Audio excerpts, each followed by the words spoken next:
It's so stupid, it's positively brilliant. The Brilliant Idiots Podcast.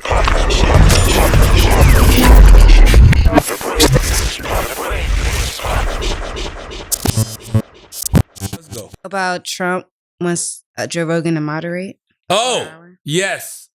I'm all for that. What did you say? I don't know who started that because I heard two different versions. I don't know if Joe Rogan was having that conversation and the person he was having a conversation with brought it up and said that he needs to moderate a Democratic debate between Joe Biden and Trump. And Trump agreed. Yeah, he said, I do on Twitter, yeah. I loved it for self-serving reasons because it sparked a conversation. Right. And they had a conversation on The View the next day. Yes. And my name came up on The View. And Whoopi Goldberg said she thinks that all the presidential candidates should come to the Breakfast Club. And then Meghan McCain said Charlamagne has asked the best questions of this whole presidential Let's go. Shouts to Meghan. Don't be afraid to play that clip, Taylor. You know, I'm not afraid to say when I'm doing things for self-serving purposes. All right. But she said that I've asked the best questions of the presidential cycle. And I think that's dope. And the reason I think that's dope is because what Trump did, and the reason Trump will always have the edge, even though that's not good for our democracy, but the reason he will always have the edge on politicians is because he's not a politician. He's a reality show star. Right. So when you talk about somebody having their posts on what's going on in the world, it's because that is his world. Right. Joe Biden don't know to be like, yeah, I'd love to have Joe Rogan do a debate. He had the wherewithal to come on Breakfast Club, but that's because people around him told him to go do it. And he saw all the other Democratic nominees come do it, so he decided he had to do it. But it just shows. He did that on Zoom? He did it on Zoom? He did it on Zoom, yeah. And did you think he was sharp? What did you think about it? Like, is he all there? Biden? Yeah. I mean, he was alive. He was alive. Because they gave him the heads up. That's enough. You know what I'm saying? But he was too alive. So he came in shooting too much. Oh, that's when he said the thing. That's why he gave me the "You ain't black." He was on guard. He was ready to go. Yeah. He was like, "Oh, this Charlamagne's been getting at me and giving me donkey today and yada yada yada." He was too on. He was charged up. He was too charged up. But once again, the reason I love what Trump said, or even what Rogan said, just by saying that, you get what you're trying to get by having Joe Biden play Despacito on stage or having Senator Harris wear Timberlands. Right. You know what I'm saying? You're actually getting real cultural cachet because it's coming from an organic place as opposed to looking like you're coming off the private jet with the wrong Timbs on, laced up crazy, all your Democratic, partners tweeting about it because they're so culturally clueless that they don't know. They know you're wearing these instead of these. You know what I mean? Yeah. But when you just mention, hey, yeah, I would love to do a debate with Joe Rogan and Joe Biden. Now, when Joe Biden gets asked that question, he's going to say no. I think he said no already, right? Didn't he dismiss it or something? And he probably dismissed it because of the backlash that Bernie Sanders got when Joe Rogan said, I'll vote for Bernie Sanders. If you want to know what a real media-backed smear campaign is, anytime Rogan is introduced to the political sphere, like anytime anybody says, "Oh, Rogan said he supports this candidate," or "Oh, Rogan's going to do a debate," literally the next day there will be a hit piece about how he's transphobic or homophobic or racist or misogynist or sexist. Yeah. Anything they could do to cut the legs out. But this is how stupid they are. They don't realize that people don't give a fuck about what some lady on The View says. No. They don't give a fuck about what the New York Times says anymore. No. People care about podcasts. They care about podcasts. They care about people, man. That's what's so crazy, right? People. We say power to the people in America, but politicians don't seem to subscribe to that. You know what I'm saying? Some get it. I think part of Trump's success is understanding that.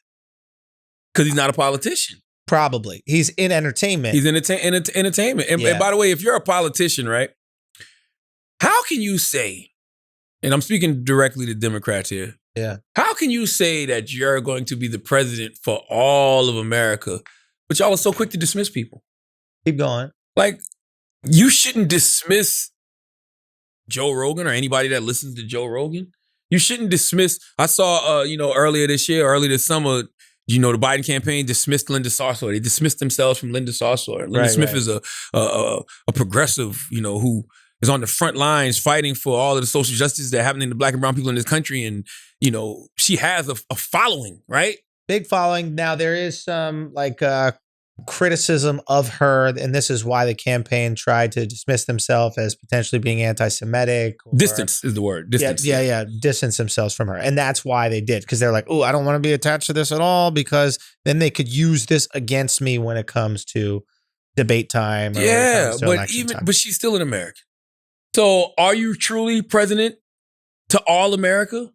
Are you truly creating a government or a democracy that represents all Americans? You know what? And this is the thing that you got to credit Barack Obama with. And I know that he gets criticized a lot for this, but like, it seemed to me that it was very important to him and his administration to be everyone's president, not black people's president. Yeah, he would say that. And he probably would say that, right? He never said it. I'm pretty sure he never said it publicly. Maybe he did. I'm not sure.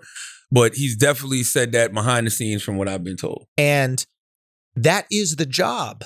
That is the job. And that's the thing. And I know that like in retrospect or in hindsight, a lot of people look back and they're like, see, he didn't do enough for us, this, that, the other. But the job that he signed up for was to be the president for everybody. That's what everybody signs up for. Exactly. That's what we get mad at Trump for, right? Because he's catering to his specific base and he's alienating people and he's being divisive and he's saying we don't fuck with them and we don't fuck with them. Yeah. But you're essentially doing the same thing. So here's the thing.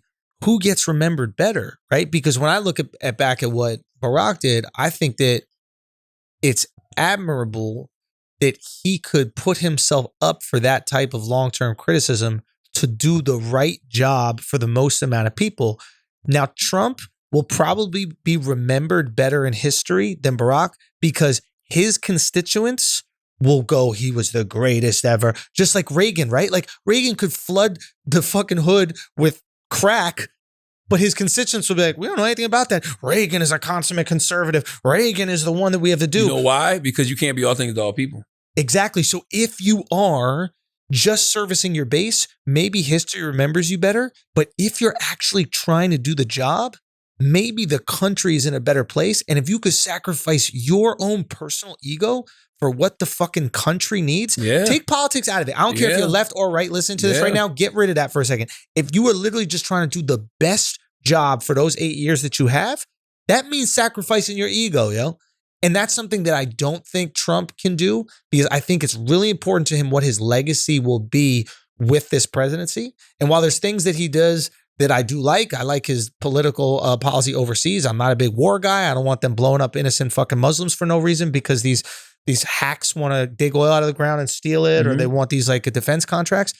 That being said, I have to give Obama credit for his ability to govern the majority of Americans instead of a small group. Or at least try. At least try. I mean, listen, you can't be all things to all people, but here's my thing. When you're the president of the United States of America, all you have to do is be open to everybody's interests.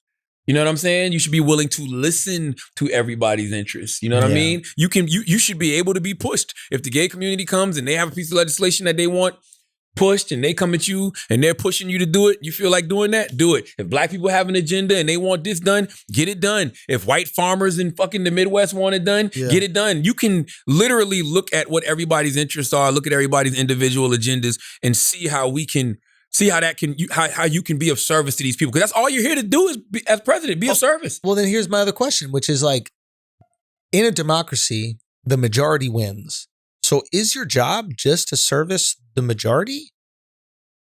I wonder if that is, by definition, how things should go. And if these populist presidents are just servicing their base, then they're doing what they're supposed to do. And maybe it's on the rest of us for just sitting on our asses and not voting. Well, and allowing that to happen. Here's the thing. That's what you bring up a great point. And when you win by pushing a certain agenda, right? And you win by saying that you're going to implement certain legislation. If the people that vote for you based off those things, you got to do it. And you make that happen. Yeah. If everybody else is just upset that you're in the White House and they don't engage with you, they don't participate in democracy. They're like, fuck that. We just going to wait until a Democrat gets in. Or fuck that. We just going to wait until a Republican gets in and then we're going to get our interest. Like, that's not good politics. You know what I mean? They did that with Obama too. Yeah. Republicans refused to play engage ball with with him, Obama. They refused to engage with Obama because they didn't want to piss off their base. That's not good for America. Yeah. What's good for America is when you have somebody in the White House that's Republican or Democrat who listens to the needs of all people and a person that can be pushed. And the reason you can be pushed, because you never know, these are all hypothetical votes that could happen for you in the future. You don't know. That's the problem with when a lot of people don't vote, or when the majority of people don't vote, is that you only have to service the select groups that do. If everybody over 18 voted, you better believe the populist president would be his views would be reflective of the majority of people, because that would be the only way he could win. When you only have, how many people vote in America? I think last election was 80-something million. When you only have 80 Almost million, 100 maybe, I don't know. Whatever. If you only have that many people vote, right?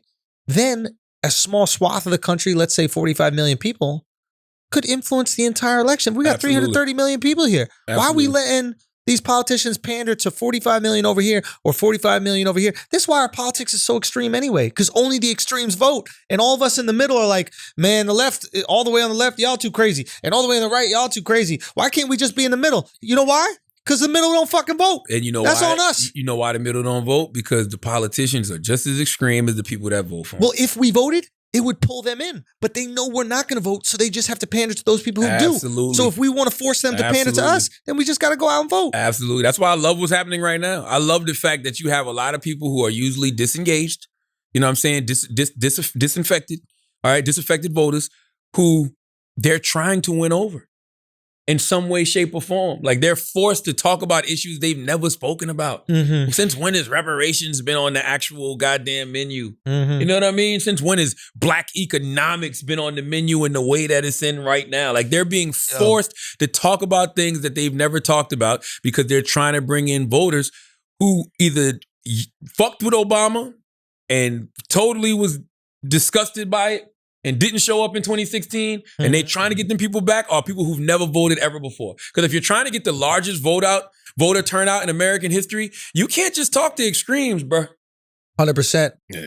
In 2016, only 55% of people voting age voted. I mean, it's crazy. That's crazy. Yo,